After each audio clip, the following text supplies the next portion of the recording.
ఈ భూమిపై ఉన్న ఒకే ఒక్క దేవుడు ఇప్పటికీ అప్పు తీరుస్తున్నారు. ఒకే ఒక్క క్షేత్రం, అక్కడికి వెళ్లే ముందు అసలు యజమాని అనుమతి తీసుకోవాలని శాస్త్రం చెప్తుంది. ఒకే ఒక్క దేవాలయం, అక్కడ ప్రతి రాత్రి తలుపులు మూసిన తర్వాత కూడా పూజ జరుగుతుందని నమ్ముతారు. మరి ఎందుకు లక్ష్మీదేవి స్వామివారిని విడిచి వెళ్ళిపోయారు? ఎందుకు పద్మావతి అమ్మవారు కొండపై లేరు? ఎందుకు భక్తులు తమ జుత్తుని కానుగ్గా ఇస్తారు? మరి తిరుమలలో మనం చూస్తుంది నిజంగా దేవాలయమా, లేక వేల సంవత్సరాలు దాగి ఉన్న ఒక దివ్య రహస్యమా? ఇవన్నీ ఈరోజు ఈ వీడియోలో మనం తెలుసుకుందాం. తిరుమల కథ 7 కొండలపై కాదు, ఒక అవమానంతో మొదలైంది. ఒకసారి దేవతలకు ఒక సందేహం వచ్చింది. బ్రహ్మ, విష్ణు, మహేశ్వర్లో ఎవరు గొప్ప అని. దాన్ని తెలుసుకోవడానికి భృగు మహర్షిని పంపారు.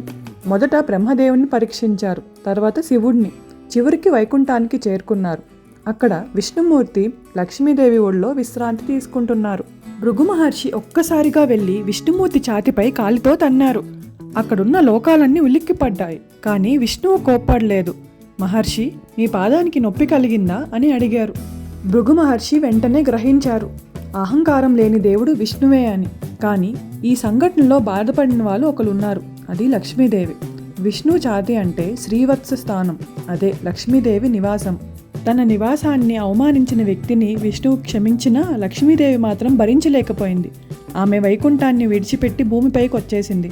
ఆ రోజే వైకుంఠం తన వైభవాన్ని కోల్పోయింది. లక్ష్మీదేవి వెళ్ళిపోయిన తర్వాత విష్ణుమూర్తి కూడా భూమిపైకి వచ్చేశారు.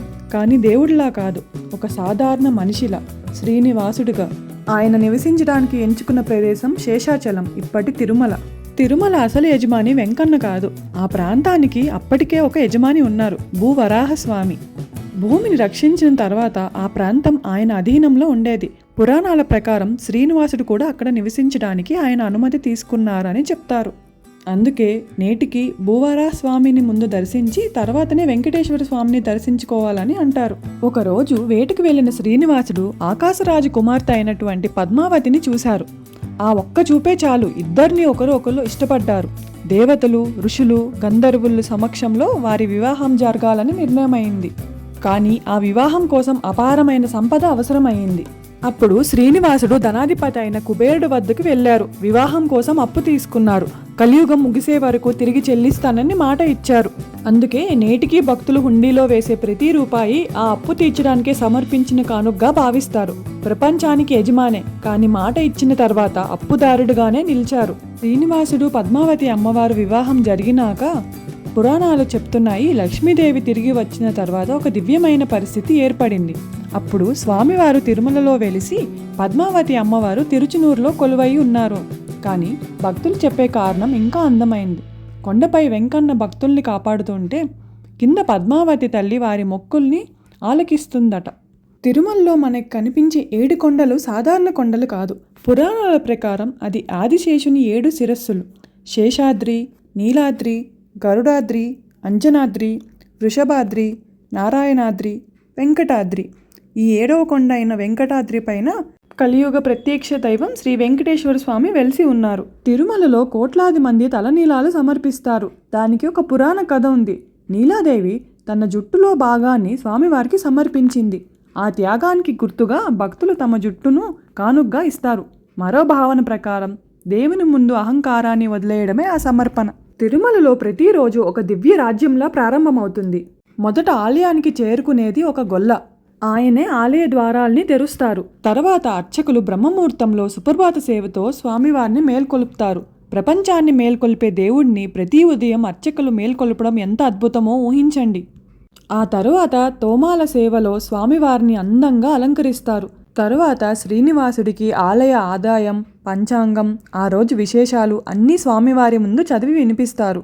అదే కొలువు శ్రీనివాసుడు. స్వామివారి వివాహం వేల సంవత్సరాల క్రితమే జరిగినా ఇప్పటికీ లోక కళ్యాణార్థం స్వామివారికి రోజు నిత్య కళ్యాణం చేస్తూ ఉంటారు. రోజంతా లక్షలాది మంది భక్తులు దర్శనం చేసుకుంటూ ఈ సేవల్లో పాల్గొంటారు. చివరగా ఏకాంత సేవ మొదలవుతుంది. స్వామివారికి విశ్రాంతి కల్పిస్తారు.